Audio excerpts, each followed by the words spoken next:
Yeah. Hey, what up, y'all? This your boy LC1. LC the one to be exact, that is, aka Illmatic124, and not the motherfucking gang numbers, man. But my actual jersey number I wore when I was in high school. And my warm-up is on the back of my motherfucking chair. Hey, man, what's up to my LC Nation, man? My LC gang, my LC crew, man. What's going on out there in the land where you living? You did. But, hey, man, I know y'all looking at me like, why are you looking that way? Man, Shorty killing them out here, man. This little shorty right here, man, he got mad squabble, dog. He got mad squabble. I mean, the man went to the gym with a business suit. I'm already subbed to his channel. Wow. He got mad squabble. I'm gonna give y'all his name, man, before the video, before this thing is over with, man. But no, I may leave the video in the description below. But yeah, man. Hey, man, I'm coming at y'all, man, on a different note, man. For real. Y'all can see the title and stuff, man.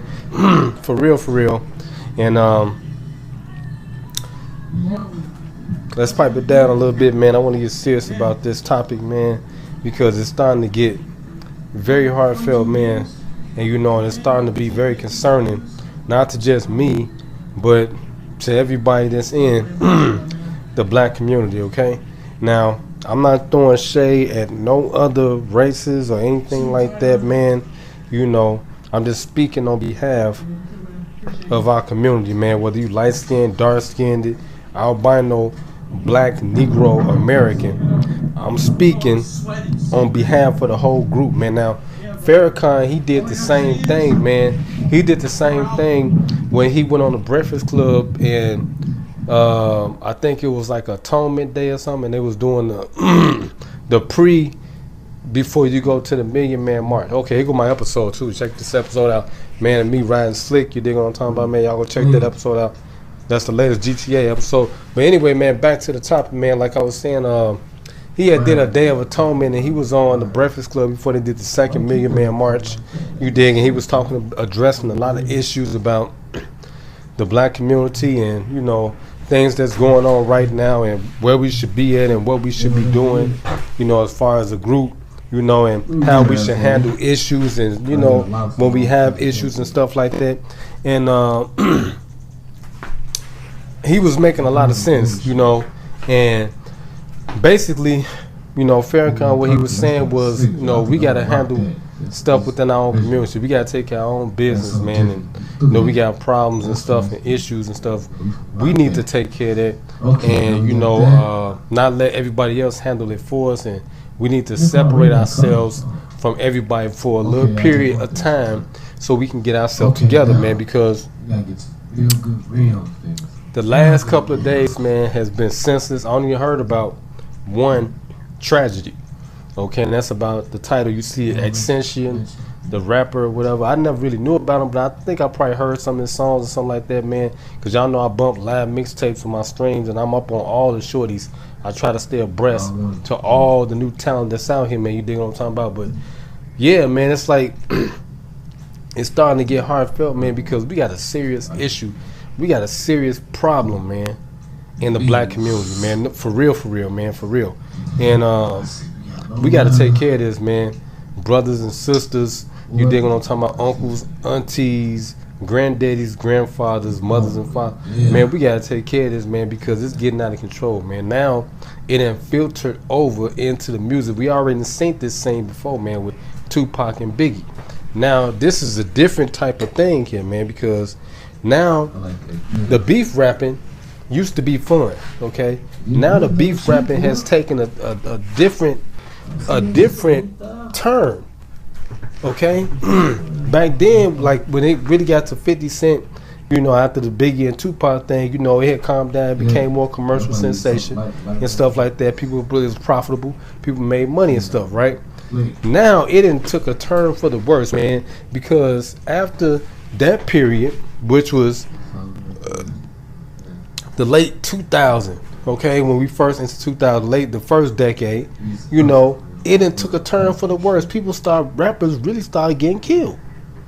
And it's like it's the generation under us. And what Snoop Dogg was saying on his show when he was talking to OT Genesis, the last episode he did was the GGN News episode for last week. They do a show every Tuesday. If y'all know about the GGN News, go check out Snoop Dogg's show, GGN News Network. It's the Ghetto News Network. You can type it in as a Snoop Dogg and you'll see his stuff pop up.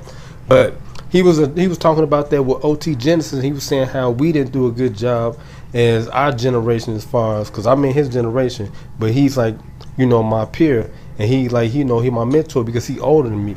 You know, he like got 7 years older than me and stuff like that. And you know, we used to listen to them. You know what I'm saying? They was guiding us and stuff like that. But he was saying it didn't filter down all the way good enough where we didn't mentor the shorties that's under us, because he got mentored by the old school, you know what I'm saying, that was over him, Ron DMC's and all them. They made sure he stayed on his square and all this and that type of stuff. And they didn't do a good job of, you know, passing it down to the next generation, because they went through us a little bit, but we wasn't old enough to really give instruction and guidance and stuff like that. But what I'm seeing now, man, this is just ridiculous. First I thought it was just like a gimmick or something like that, but it done really got serious, man. These little rappers, man, they out here really killing each other, man. It's like it done turned different from Tupac, you know, and Biggie, because they included a lot of people in the beef. Okay, it was like crews and cliques. This is like individual stuff that's happening.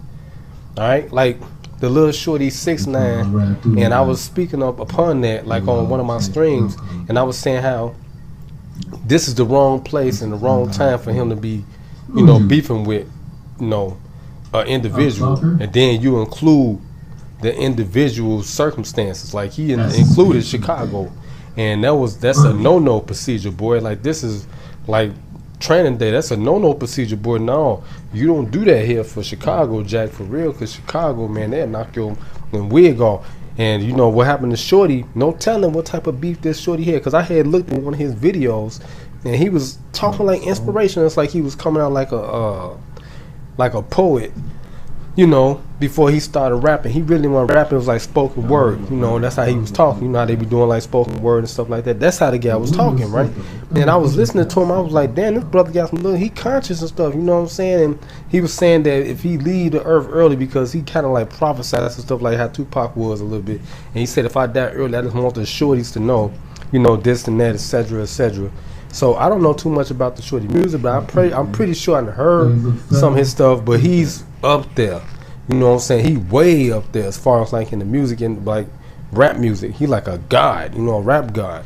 He like over Eminem them, because now these new shorties, they getting astronomical numbers. My cousin pointed that out to me.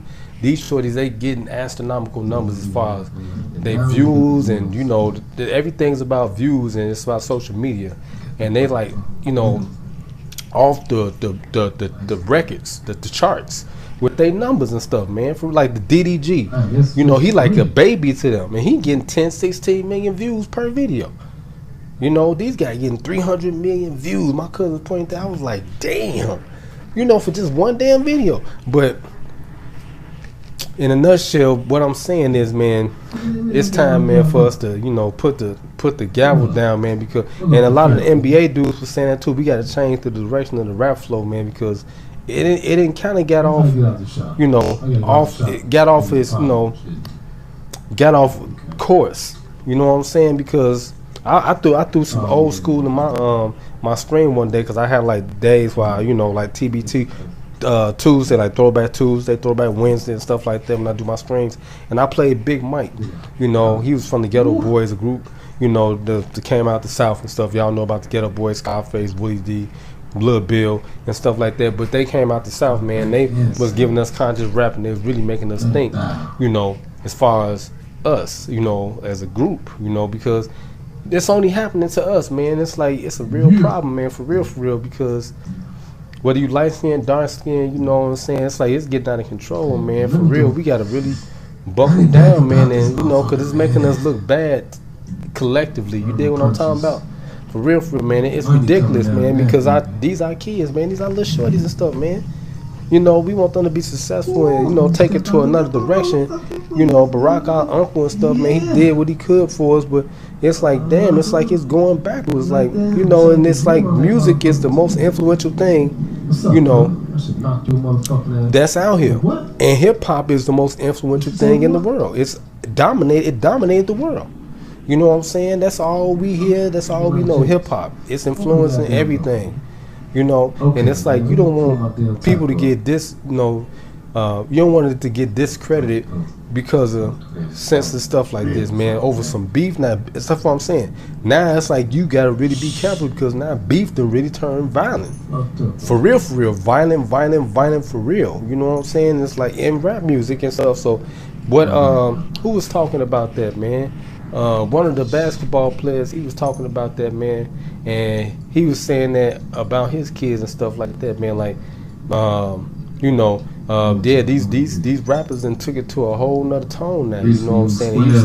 He was saying the same. Matt Barnes, he was saying the same thing I'm saying now because I'm an OG like him. You know, we old school and stuff, and you know, it's like, man, it's like we gonna have to, you know, put an end to this type of ratchetness of music or something, man, because it's getting out of control and it's, you know, it's reckless. You know what I'm talking about? But I just had to give my little 2 shades on that, man, and I don't think there's no Tupac theories or nothing behind the shorty. He really gone, man. You know what I'm saying? And the way they did it was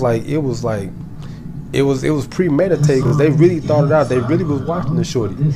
You know what I'm saying? And he wasn't careful. You know, he was thinking that he was a guy. You know, he was, as far as like, you know, in the music spectrum.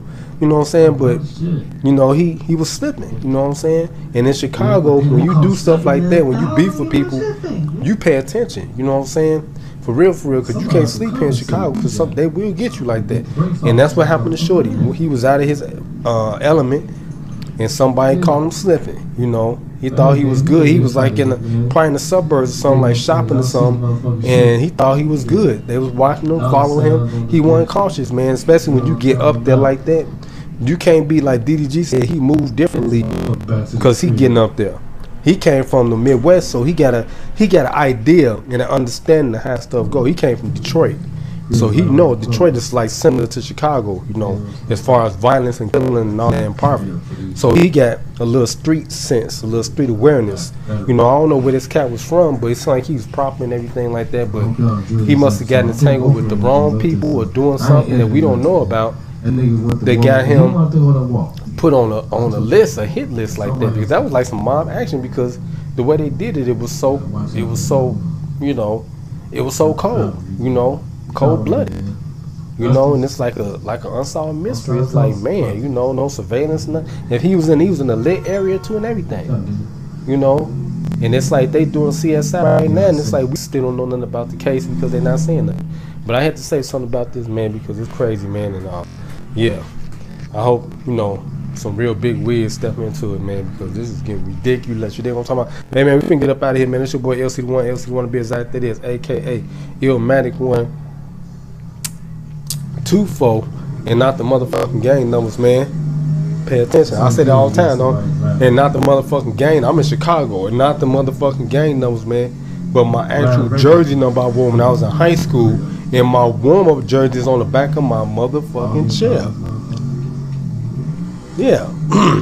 Like I always say, man, keep it pimping and avoid slipping, because they will get your motherfucking ass if you slip on that motherfucking banana pit. You know what I'm talking about, man? Like I always say, church on the Reverend God, we gone. But before we leave, man, shout out to my LC Nation, my LC gang, my LC crew. I need y'all to like my videos on YouTube, share my videos on YouTube, comment on my videos on YouTube, and most importantly of all, man, subscribe to my YouTube channel, man, and turn that notification bell button on to get more exclusive dope that riding dirty in the hood. That's heard of motorbike, and get them exclusive dope content from Pimp Play Against the Hustle, all about, man. You think what I'm talking about, man? And like I always say, man, church from Reverend God, we gone, man. In a 5, a 4, a 3, a 2, a 1. I'm gonna see if I can get them dirt bikes for y'all, man. Nah, they gone. Church in them. This pimping, it's a luxurious business. A lot of people ain't aware of that. But I'm here to let you know, man. pimping game is strong, baby. And it's gonna be here forever. Keep your mind on them pimping. I'm a P-I-M-P pimp. I'm a pimp. I'm a P-I-M-P pimp. I was born to pimp. I'm so pimpalicious.